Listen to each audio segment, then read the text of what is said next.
उसके बाद में हमारे जो राम प्रकाश भगत जी थे, जो हमारी चेतना बहन जामनगर गुजरात वाली से बातचीत जो कर रहे थे 10 मिनट की ऑडियो में, उस दिन भाई की एक वो सवाल था उस ऑडियो में जिसका दास जवाब नहीं दे पाया था क्योंकि मेरे दिमाग से उनका सवाल निकल गया था।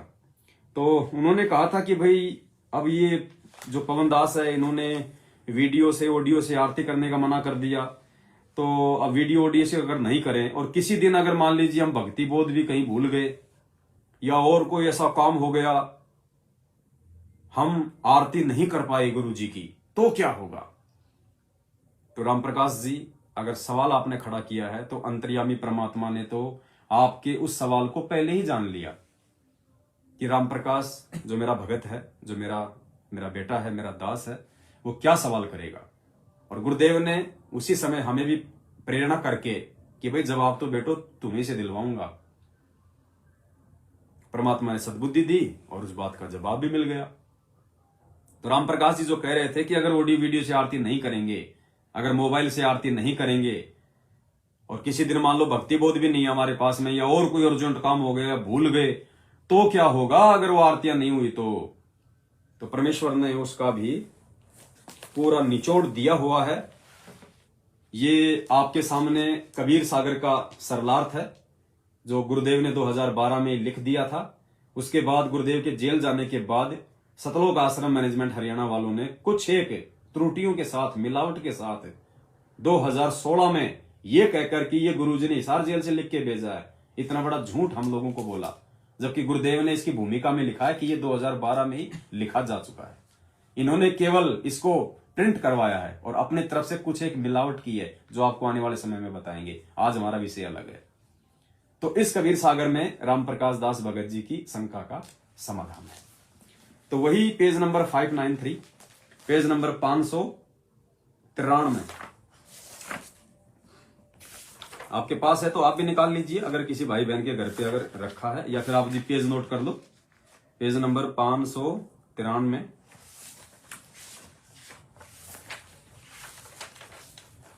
ये कबीर सागर का सरलार्थ है। आपको हालांकि उल्टा दिखाई देगा क्योंकि मैं सामने वाला कैमरा यूज कर रहा हूं।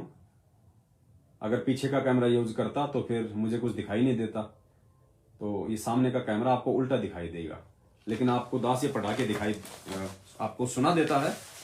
कबीर सागर का सरलार्थ है, पेज नंबर 593, और हम इसको पढ़ेंगे पेज नंबर 592 से नीचे से। पेज नंबर 592 सबसे नीचे से हम इसको पढ़ेंगे। ध्यान से पढ़ना एक एक चीज, इसमें और भी कई जो है वो कंसेप्ट क्लियर हो जाएंगे। किसी की और भी शंका है तो वो भी पूज्य गुरुदेव भगवान के ज्ञान से, उनके इस सत्संग रूपी खजाने से शंका का समाधान हो जाएगा। तो गुरुदेव ने पेज नंबर 592 पे सबसे नीचे परमेश्वर ने अपनी अमृतवाणी में हम दास और दासियों के लिए लिखा है, शाम के समय संध्या आरती करनी चाहिए। इसको करने का सही समय सूर्य अस्त के समय है। यदि किन्हीं कारणों से आगे पीछे करनी पड़े तो भी समान लाभ मिलता है। विशेष परिस्थिति में संध्या आरती सूर्य अस्त से यानी सूर्य डूबने से, शाम का जो समय होता है जब सूर्य अस्त हो जाता है, सूरज छिप जाता है, तो परमेश्वर कहते हैं विशेष परिस्थिति में सूर्य छिपने से 1 घंटा पहले भी हम इसको कर सकते हैं और रात के 12 बजे तक, यानी सूर्य छिपने से 1 घंटे पहले भी हम इसको कर सकते हैं अगर ऐसा कोई अर्जेंट है तो।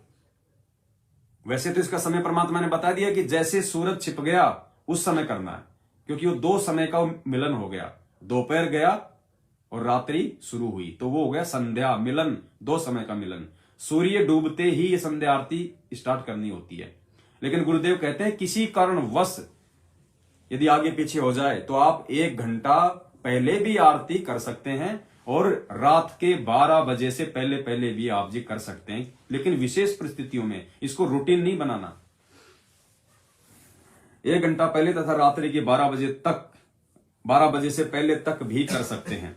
फिर आगे असुर निकंदन रमणी भी विशेष परिस्थितियों में दिन के 12 बजे से रात के 12 बजे तक कर सकते हैं। असुर निकंदन रमैणी यानी संध्या, उसको भी संध्या कहते हैं। दो समय का मिलन, दिन के 12 बजे सुबह का समय गया, 12 बजे के बाद दोपहर का समय स्टार्ट हुआ, दोनों समय का मिलन संध्या, असुर निकंदन रमैणी। फिक्स 12 बजते ही असुर निकंदन रमैणी करने का विधान है। लेकिन गुरुदेव कह रहे हैं कि विशेष परिस्थिति में दिन के 12 बजे के बाद से लेके रात के 12 बजे से पहले पहले आप जी इसको कर सकते हैं, लेकिन रूटीन नहीं बनाना। कोशिश करो 12 से 2 के बीच में आरती हो जाए, समान लाभ मिलेगा। लेकिन इसको प्रतिदिन करने का अभ्यास ना बनाएं, यानी ये जो मजबूरी है इसको हमेशा ना बनाओ।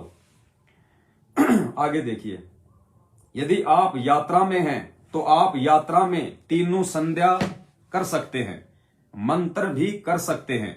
यदि आप सुबह घूमने के लिए जाते हैं और आपको सुबह का नित्य नियम याद है तो सैर करते करते भी कर सकते हैं। गुरुदेव ने यह नहीं कहा कि जेब में मोबाइल डाल लो और सुबह घूमते घूमते कर लो। गुरुदेव कह रहे यदि तुम्हें याद हो गई है तो तुम घूमते घूमते भी नित्य नियम कर सकते हो। वीडियो का जिक्र नहीं करेंगे परमात्मा। वीडियो तो केवल परमात्मा ने हमें सिखाने के लिए कि बेटा आरती ऐसे करनी चाहिए। यदि आप सुबह घूमने के लिए जाते हैं और आपको सुबह का नित्य नियम याद है तो सैर करते करते भी कर सकते हैं। इसी प्रकार तीनों संध्या यानी तीनों समय की आरती, नित्य नियम, असुर निकंदन रमैणी और संध्या आरती आप सैर करते करते भी कर सकते हैं यदि याद है तो। और यदि याद नहीं है तो भक्ति बोध पढ़ते हुए भी किसी पार्क में या एकांत सुरक्षित स्थान पर जहां दुर्घटना का भय न हो चलते चलते कर सकते हैं। मालिक ने कहा यदि याद नहीं है तो भक्ति बोध लेके कहीं बैठ के किसी पार्क में किसी साफ सुथरी जगह कर सकते हैं। ये नहीं कहा कि मोबाइल में चला लेना। यदि आप घर पर हैं तो बैठकर करें, यदि समय है घर पर हैं तो बैठ के करें। और पुण्यात्माओं निकालना पड़ेगा अब समय, क्योंकि दुनिया का सबसे अर्जेंट यदि कोई काम है तो ये आत्म कल्याण का काम, ये भक्ति है। और फिर आगे क्या लिख रहे परमात्मा, यह विधान है नित्य कर्म का, यानी तीनों समय की आरतियों का ये विधान है। फाइनल बता दिया परमात्मा ने, वीडियो से करने का विधान नहीं है। या तो आपको याद है तो अपने मुख से करो, याद नहीं है तो भक्ति बोध से करो, वीडियो का जिक्र नहीं है। जबकि वीडियो परमात्मा ने 2000 में बना दिया था हमें सिखाने के लिए, और ये कबीर सागर लिखा 2012 में। 12 साल पहले वीडियो बन चुका था, 12 साल बाद परमात्मा एक कबीर सागर लिख रहे हैं। पुण्यात्माओं समझो परमेश्वर के इशारों को। आगे चलते हैं। विशेष, सुबह उठते ही आप सबसे पहले मंत्र तथा नित्य नियम बिना स्नान किए भी कर सकते हैं। सुबह उठते ही चाहे आप जी पहले जो प्रथम मंत्र है तो प्रथम मंत्र कर लो, सतनाम है तो सतनाम कर लो, जिसको सारनाम है तो गुरुदेव करे सारनाम का जाप वो कर सकता है। और जिसने सुबह नित्य नियम करना हो नित्य नियम कर लो रात के 12 बजे के बाद। सुबह उठते ही आप सर्व मंत्र तथा नित्य नियम बिना स्नान किए भी कर सकते हैं, यानी नहाने धोने की आवश्यकता नहीं है। यदि स्नान करना चाहें तो नित्य नियम यानी वाणी का पाठ स्नान करके भी कर सकते हैं, कोई दिक्कत नहीं है। नहाना भी चाहें तो अन्य मंत्र कभी भी बिना नहाए धोए बिना मुख धोए भी कर सकते हैं। रात्रि में जब भी नींद से जागें तुरंत किसी भी मंत्र का जाप करें, लेटे लेटे करें, बैठकर करें, चलते फिरते कर सकते हैं। यदि आप रोगग्रस्त हैं तो तीनों समय की आरती भी लेटे लेटे कर सकते हैं, स्वस्थ होने पर बैठकर करनी चाहिए। आगे चलते हैं। मजदूर तथा किसान सुबह स्नान नहीं करते क्योंकि उनको कुछ देर बाद मिट्टी धूल में कार्य करना होता है। वे शाम को ही नहाते धोते हैं। उनको चाहिए कि वे अपना नित्य भक्ति करने वाली साधना यानी तीनों समय की आरती और मंत्र बिना स्नान के भी करें, समान लाभ होगा। कबीर जी ने कहा है, नहाए धोए क्या भया जो मन का मैल न जाए, मीन सदा जल में रहे धोए बास न जाए। शरीर की स्वच्छता के लिए स्नान करना अनिवार्य है, यानी रोग मुक्त रहने के लिए नहाना भी जरूरी है। सो आप समय लगने पर नहा लें। भक्त जन मंत्रों का जाप नित्य अवश्य करें। अब देखो आगे राम प्रकाश भगत जी की शंका का समाधान कि अगर वीडियो से नहीं करेंगे नित्य, ये भक्ति बोध भी नहीं है, कोई दिन और ऐसी मजबूरी हो गई अगर आरती नहीं कर पाए तो हम दोषी नहीं होंगे परमात्मा के। तो परमात्मा यहां क्या कह रहे हैं, भगत जन मंत्रों का जाप भी रोज करें। फिर आगे गुरुदेव क्या कह रहे हैं, किन्हीं परिस्थितियों में यानी किसी कारणवश तीनों समय की संध्या स्तुति यानी आरती न कर पाए तो कोई बात नहीं। जबकि पुण्यात्मा यहां गुरु जी ये भी कह सकते थे कि अगर ऐसी कोई मजबूरी है, कोई काम करना जरूरी है तो अपना काम भी कर लो और अपने मोबाइल में आरती लगा लो, आरती भी होती रहेगी तो अपना काम भी कर ले। लेकिन नहीं, परमात्मा ने भक्ति को बिगाड़ना नहीं है। परमात्मा ने भक्ति को सुधारना है। तो गुरुदेव कह रहे हैं यदि किसी कारणवश तीनों समय की आरतियां न हो पाए तो कोई बात नहीं, परंतु मंत्रों के जाप को कभी ना छोड़ें। अगर आरती अगर कभी कभार विशेष परिस्थितियों में नहीं हुई या हम भूल गए, या अगर तीनों आरती भी हमारी नहीं हो पाई किसी कारणवश, या दो नहीं हो पाई, एक नहीं हो पाई, तो गुरुदेव कहते हैं कि बेटा कोई बात नहीं, लेकिन मंत्र तो तुझे याद है नालायक, उसके लिए तो ना वीडियो की जरूरत है ना भक्ति बोध की जरूरत है, वो तो तू कहीं भी कर सकता है, कैसे भी कर सकता है, ना उसके लिए तुझे कोई रिचार्ज की जरूरत है, ना तुझे कोई बैटरी की जरूरत है, ना तुझे कोई भक्ति बोध की जरूरत है, ना वीडियो की जरूरत है। तो गुरुजी कह रहे मंत्र अवश्य करे, वो तो काम करते करते भी कर सकते हैं। भक्ति बोध से आरती तो हम काम करते करते नहीं कर सकते ना, अगर याद है तो ही कर सकते हैं। इसलिए परमात्मा कहते हैं मंत्रों को मत छोड़ना। किन्हीं परिस्थितियों में तीनों समय की संध्या स्तुति न कर पाए तो कोई बात नहीं, परंतु मंत्रों के जाप को कभी ना छोड़ें। जितना बन सके करें, और जो भी और अधिक भी करें, अगर ज्यादा करें तो बहुत अच्छी बात है। इस प्रकार अपना जीवन धर्म समझकर भक्ति करके जीवन धन्य बनाएं। ये पेज नंबर 592 के नीचे से लेके पूरा पेज नंबर 593, कबीर सागर का सरलार्थ परमेश्वर ने स्पष्ट लिखा हुआ है, प्रमाण आपके सामने है। ये परमेश्वर का कुत्ता आप जियों को भोग भोग के बता रहा है, भगवान का आदेश सुना रहा है।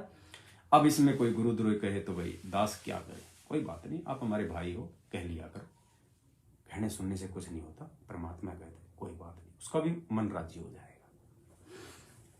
जब हमारे भगवान को यहां देशद्रोही बना दिया गया, और मालिक कहते हैं जो देते हैं भगवान को धोखा इंसान को क्या छोड़ेंगे। हमारे जिन मैनेजमेंट वाले बड़े भाई बहनों ने, गुरुदेव के कलयुगी बेटा बेटी भाई बंधु रिश्तेदार जवाइयों ने जब हमारे गुरुदेव के साथ में छलबल कर दिया, इस ज्ञान को आधार ना बना के अपनी मूर्खता दिखा दी, मर्यादा तोड़ के काल प्रेरित हो गए, उल्टे कुक्रम कर डाले, और जिनके चलते आज गुरुजी जेल में बैठे हैं, उसको कहते हैं जो देते हैं भगवान को धोखा। यानी भगवान के नियमों पे नहीं चले, भगवान की भक्ति सही से नहीं की, भगवान का ज्ञान सही से नहीं समझा, भगवान को मानुस माना, उसको कहते हैं धोखा देना, षड्यंत्र करना, साजिश करना। साजिश षड्यंत्र का मतलब ये नहीं कि काट दिया उसका गला हो गया काम, नहीं, समझो। तो कहते हैं जो देते हैं भगवान को धोखा, यानी गुरुजी की भक्ति मर्यादा में ना रह के गुरुजी की आज्ञा के पालन ना करना, ये धोखा देना गुरुजी को।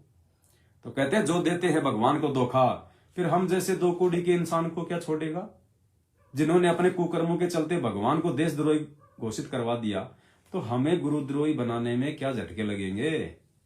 इनके धार्मिक धंधे में जो आड़े आएगा वो गुरुद्रोही हो जाएगा। आज जिस भाई को सच्चाई समझ में आ गई, कल को इनसे सवाल कर लो, इनकी हाँ में हाँ ना मिलाओ, फिर देखना आप जी हाँ जी की नौकरी और ना जी का बाहर का रास्ता। तुरंत पीला पर्चा आएगा कि फलाना फलाना रामदास गुरुद्रोही घोषित कर दिया गया है गुरुजी के द्वारा। क्यों? क्योंकि अब आप उनके काम के नहीं रहे, आपने उनकी चापलूसी करनी छोड़ दी। बड़े भाइयों की, मंजू बहन की, अंजू बहन की, अनारो बहन की, भाई वो माई हमारे लिए नहीं है, आपके लिए होगी माई, वो गुरु माता आपकी होगी। हमारी गुरु माता तो देखो ऊपर बैठी है, बंदी छोड़ सतगुरु रामपाल जी भगवान। तुम्ही तमेव माता च पिता तमेव, तमेव बंधु च सखा तमेव, सब कुछ हमारे ये हैं। ये अध्यात्म है, असली मारा गया कबीर परमेश्वर का।